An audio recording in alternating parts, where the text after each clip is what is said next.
La peste negra no fue la primera vez que las ratas cambiaron el destino de la humanidad. Mucho antes de eso, ya habían desatado el caos en uno de los imperios más poderosos del mundo. En el siglo VI, durante el reinado del emperador Justiniano, una plaga desconocida comenzó a extenderse desde Etiopía hasta el corazón del Imperio Romano de Oriente. Llegó por mar al puerto egipcio de Pelucio y desde allí alcanzó Constantinopla, la capital imperial. Lo hizo viajando en los cuerpos de las ratas, animales que entonces compartían las casas, los barcos, los templos y hasta los palacios. La enfermedad avanzó sin freno por las rutas comerciales del Mediterráneo. En Constantinopla se enterraban hasta 15.000 personas al día. Se estima que murieron más de 100 millones en todo el mundo conocido. Pero esa no sería la última vez que la humanidad se enfrentaría a la furia silenciosa de la Yersinia pestis. 8 siglos después, entre 1346 y 1353, Europa viviría el que aún hoy se considera el brote más letal en la historia del continente. Todo comenzó en Asia Central, en una región controlada por el Imperio Mongol.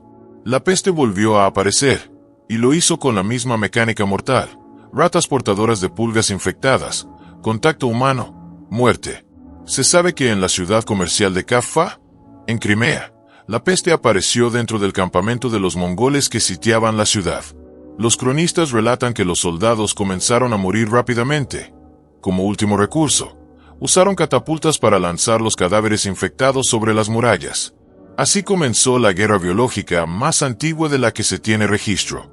Los comerciantes genoveses que escaparon de la ciudad llevaban consigo más que mercancías, llevaban la muerte. Sus barcos llegaron primero a Constantinopla y Alejandría. Desde allí navegaron hasta Sicilia, Marsella y Barcelona. Y desde esos puertos, la peste se esparció como un incendio por toda Europa. El continente no estaba preparado. Había una crisis agrícola debido a una pequeña edad de hielo que había comenzado un siglo antes. Las cosechas fallaban, el hambre era común y las defensas inmunológicas de la población eran bajas. Nadie sabía qué estaba ocurriendo. La ciencia todavía era primitiva y la medicina medieval estaba basada en ideas antiguas que mezclaban superstición, religión y astrología. Algunos culpaban al aire corrompido, otros a la posición de los planetas. Incluso hubo quienes dijeron que era un castigo divino por los pecados de la humanidad. En Marsella se llegó a afirmar que la enfermedad se transmitía por mirarse a los ojos. Alfonso de Córdoba defendía que los gases del infierno escapaban por una falla geológica tras un terremoto en Italia. En medio del caos, los médicos usaban extrañas máscaras con picos llenos de hierbas podridas, vinagre y excremento seco, creyendo que esos olores fuertes los protegían del aire contaminado. Pero la verdad era más simple. La peste era una zoonosis, una enfermedad que pasa de los animales a los humanos. En este caso, de la rata, a través de la pulga, al cuerpo humano. La bacteria incubaba en el cuerpo durante unos días. Luego aparecía la fiebre, el dolor de cabeza y las bubas, unos grandes abultamientos en las axilas y las ingles, del tamaño de una manzana. Las bubas podían reventar o infectarse. Aparecían manchas negras o moradas por todo el cuerpo. Por eso también se le llamó peste negra.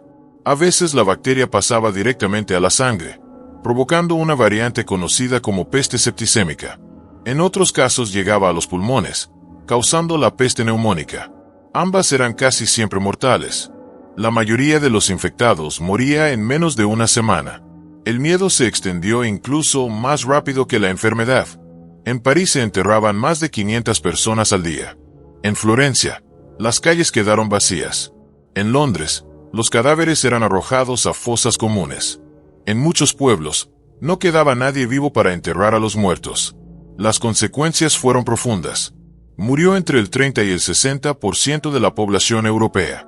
Ciudades enteras desaparecieron. El sistema feudal colapsó. Los campesinos sobrevivientes comenzaron a exigir mejores salarios y condiciones de vida. El poder de la iglesia se debilitó. El arte cambió. Las danzas macabras aparecieron en los frescos y las pinturas. La muerte se volvió protagonista. En muchos lugares, los judíos fueron acusados de envenenar pozos y causar la peste. Pogromos violentos estallaron en Alemania, Suiza, Aragón y otras regiones. Miles fueron asesinados. El Papa Clemente V tuvo que intervenir públicamente para defenderlos y condenar a los grupos violentos. El movimiento de los flagelantes también fue condenado como herejía. Pero la peste no terminó ahí. Reapareció una y otra vez en distintos brotes durante los siguientes siglos. Uno de los más conocidos ocurrió en Londres en 1665, justo antes del Gran Incendio. Otro afectó Marsella en 1720. En el siglo XIX hubo casos en China, India y Madagascar. A pesar de los avances médicos, la peste no ha sido erradicada. Hoy en día sigue existiendo. En 2017, un brote en Madagascar afectó a más de 1.800 personas. Se han registrado casos recientes en Estados Unidos, especialmente en estados como Nuevo México, Arizona, California y Colorado. La mayoría de estos casos se tratan con antibióticos, pero si no se detecta a tiempo, sigue siendo mortal. Las ratas no han desaparecido. De hecho, en muchas ciudades modernas hay más ratas que personas. Viven en los sistemas de alcantarillado, en sótanos, en basureros, en muros huecos. Algunas especies de ratas urbanas están desarrollando resistencia a venenos y adaptándose al comportamiento humano. La historia parece estar escribiéndose otra vez. Las condiciones de hacinamiento, el cambio climático, la pobreza extrema y la movilidad global crean un escenario perfecto para que una enfermedad antigua despierte en el presente. Y si lo hace, como ya ocurrió antes, no vendrá sola. Vendrá en silencio. Vendrá en barcos. Vendrá con las ratas. Las ratas no entienden de eras ni de imperios.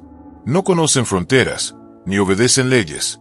Han sido testigos silenciosos de los mayores colapsos de la humanidad, y muchas veces han sido el origen. Lo más aterrador no es lo que hicieron en el pasado, es lo que pueden volver a hacer. Porque las ratas siguen aquí, bajo nuestras casas, en nuestras ciudades, en nuestros barcos. Y aunque hoy tengamos antibióticos, seguimos siendo vulnerables a algo que no vemos, pero que se mueve entre las sombras. Si la historia nos enseñó algo, es que la peste siempre vuelve, y rara vez avisa. Si quieres conocer los secretos más oscuros de la historia, suscríbete, porque esto apenas comienza.